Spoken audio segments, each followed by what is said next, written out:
কিন্তু নামাজের পরে সমস্ত মুসল্লিদের নিয়ে হাত তুলে মোনাজাত প্রতি অর্থে তিনি করেছেন, এর কোনো দলিল নাই। কাজী যার দলিল নাই সেগুলি যা রাসূলুল্লাহ করেন নাই তা আমাদের জন্য করা উচিত নয়। সালাম ফিরানোর পরে আমরা দেশে যে ট্রেডিশনটা বানিয়ে ফেলেছি, তাসবিহ বাদ দিয়ে হাত তোলা, এটা বিশ্বনবী এবং সাহাবারা করতেন না। ইমাম সাহেব হাত তুলে দোয়া করা এবং তার সাথে সবাই মিলে একসাথে দোয়া করা বেদাত, জঘন্য বেদাত। নামাজের পরে দলবদ্ধ মোনাজাতের কোনো বিধান কোরআন এবং হাদিসে নাই। নামাজ শুরু হবে আল্লাহু আকবার দিয়ে, নামাজ শেষ হবে সালাম দিয়ে, এই শেষ। তারাবির সালাত পড়ে 4 রাকাত পরে পরে মোনাজাত বা 20 রাকাত পরে আবার আখিরি মোনাজাত, এগুলো বেদাত, এগুলোর কোনো দলিল নেই। ইমাম সালাম ফিরাইছে আর সংঘবদ্ধ, সমষ্টিবদ্ধ, জামাতবদ্ধ কোনো কিছু নেই। এরপর থেকে সালাম ফিরাবার সাথে সাথে পার্সোনাল কাজ শুরু। পণ্ডিত বিদগ্ধ জ্ঞানী মুসল্লিরা সালাতের ভিতরে কাঁদে, আর বেকুব মুসল্লিরা সালাম ফিরাই কাঁদে। নামাজের মধ্যে সবচেয়ে বড় যে বেদাতটি আমাদের দেশে দেখা যায় সেটা হলো সালাম ফিরানোর পরেই হাত তুলে মোনাজাত। নবী করিম সাল্লাল্লাহু আলাইহি সাল্লাম তার সমগ্র জীবনের যত নামাজ পড়িয়েছেন, কোনো হাদিসে এরকম প্রমাণ নাই যে একদিনও একটা ফরজ নামাজের শেষে সকল সাহাবীদেরকে নিয়ে হাত তুলে মোনাজাত করেছেন। এটাকে জরুরি মনে করলে, নামাজের অংশ মনে করলে এটা অবশ্যই বিদআত হয়ে যাবে। একটা কথা কি জানেন, এই সত্য উচ্চারণটা করলে অনেকে আমার আহলে হাদিস বানিয়ে দিবে। সেটা হচ্ছে নামাজের পরপর এই সম্মিলিত দোয়ার কারণে নামাজের সালামের পরপর যে সুন্নত আমলগুলো আছে ওগুলো ছুটে যায়।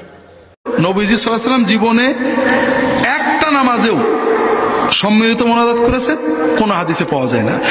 সমাজের লোক বোঝে না ইমাম সাহেব কি বলে, হাত একটু মোছে। রাসূলুল্লাহ সাল্লাল্লাহু আলাইহি ওয়াসাল্লাম তিনি ফরজ নামাজের পরে সাহাবায়ে কেরামকে সাথে নিয়ে সম্মিলিতভাবে দোয়া করেছেন, মুনাজাত করেছেন, তা হাদিস দিয়ে সাব্যস্ত নয়। সুতরাং এটা করা ঠিক হবে না, এটা খেলাফে সুন্নাহ অথবা এটা বিদআত। আল্লাহ রাসূল নামাজের পরে তিনি মুনাজাত সম্মিলিতভাবে দিতেন না। এটা শুনলে তো আমাকে ইউটিউবে আপনারা গালাগালি করবেন। আমি আপনাদেরকে হাত জোড় করে ক্ষমা চাই, গালাগালি না করে জিনিসগুলো বোঝেন, আমারও ভুল হইতে পারে। জামাত নামাজের শেষে একত্রিতভাবে কালেকটিভলি হাত তুলে দোয়া করা, এটি বেদাত। রাসূলুল্লাহ সাল্লাল্লাহু আলাইহি ওয়াসাল্লাম তিনি কখনোই নামাজের ফরজ নামাজের পরে সম্মিলিত মুনাজাত তিনি করেন নাই। রাসূলুল্লাহ সাল্লাল্লাহু আলাইহি ওয়াসাল্লাম যে আমল করেন নাই সেই আমলে কখনো বরকত বা কল্যাণ হতে পারে না।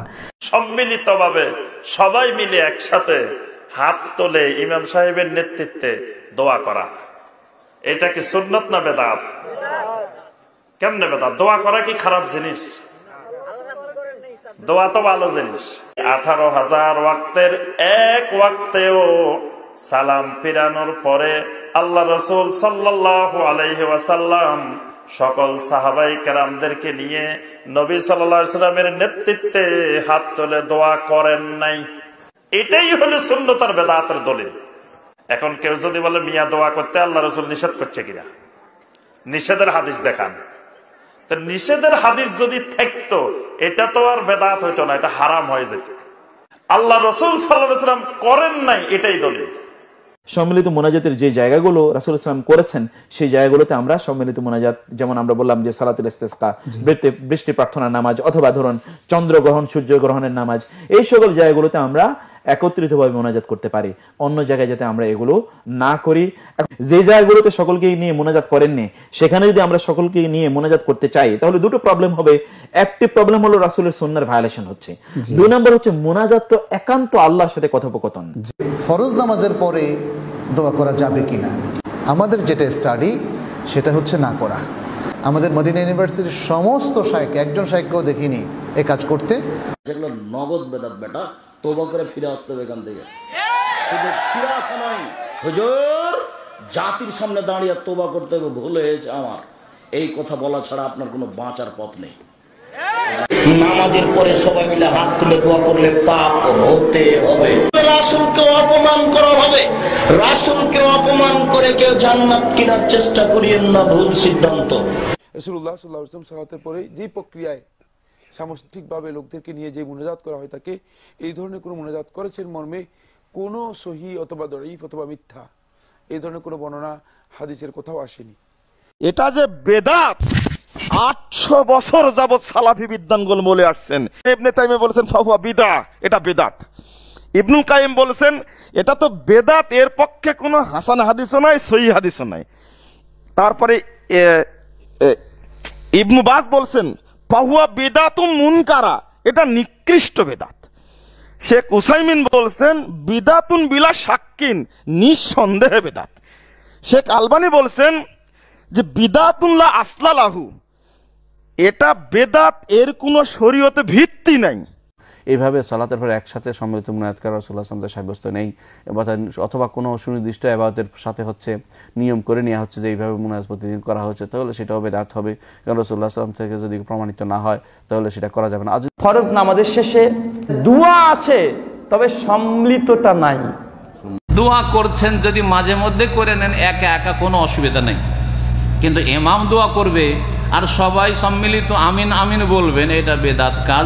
না নবী ঈসা আলাইহিস সালামের যুগে ছিল না, সাহাবীদের যুগে ছিল না, তাবেঈনদের যুগে ছিল না, চার ইমামের কোন ইমাম থেকে প্রমাণিত। কোন হানাফি ফিকাতে পাবেন না, হানাফি শাফি মালিক হাম্বলি কোন ফিকাতে খুঁজেন তো সালাম ফেরার পরে মোনাজাত আছে, করতে পাবেন না। দেখেন হাটহাজারিটা হানফি মাদ্রাসা নয় বাংলাদেশের সবচেয়ে বড় মাদ্রাসা কিনা? আজকে থেকে 40-45 বছর আগে দোয়া উঠে গেছে, এই সম্মিলিত মোনাজাত উঠে গেছে। আসমানের নিচে জমিনের উপরে আল্লাহর কাছে মোনাজাত করার সালাতের চাইতে আর বড় কোনো মাধ্যম আছে? আল্লাহু আকবার বলে মোনাজাত শুরু হয়, মানে সালাত শুরু হয়, আর আসসালামু আলাইকুম বলে মোনাজাত শেষ হয়। আর যে বলে সালাম ফিরানোর পর হুজুরকে মোনাজাত করতে, সে হচ্ছে জাহেল, অজ্ঞ, মূর্খ। নামাজের পরে সম্মিলিত দোয়া করার একটি দলিল আমি আকরামুজ্জামান পাই নাই। আপনি যদি করেন আপনার দায়িত্বে করলেন, এটার জবাব আপনি আল্লাহর কাছে দিবেন। রাসূল করে নাই, আপনি করাকে আবশ্যক মনে করছেন, এটা বিদআ। আল্লাহর কাছে এটার জন্য গুনাহ হচ্ছে, জবাব দিতে হবে। নামাজের পরে ইমাম দোয়া করবেন আর মুক্তাদিরা আমিন আমিন বা যৌথভাবে যে দোয়াটা প্রচলন আছে আমাদের দেশে, এভাবে আল্লাহর নবী আলাইহিস সালাম তার জিন্দেগিতে কখনোই করেন নাই বা করতেও বলেন নাই, অতএব এটা একটা বিদআত। আজ পর্যন্ত মক্কা মদিনায় এই ফরজ নামাজের পরে হাত তুলে সম্মিলিত মোনাজাত নাই, এটা একটা স্বীকৃত বিদআত।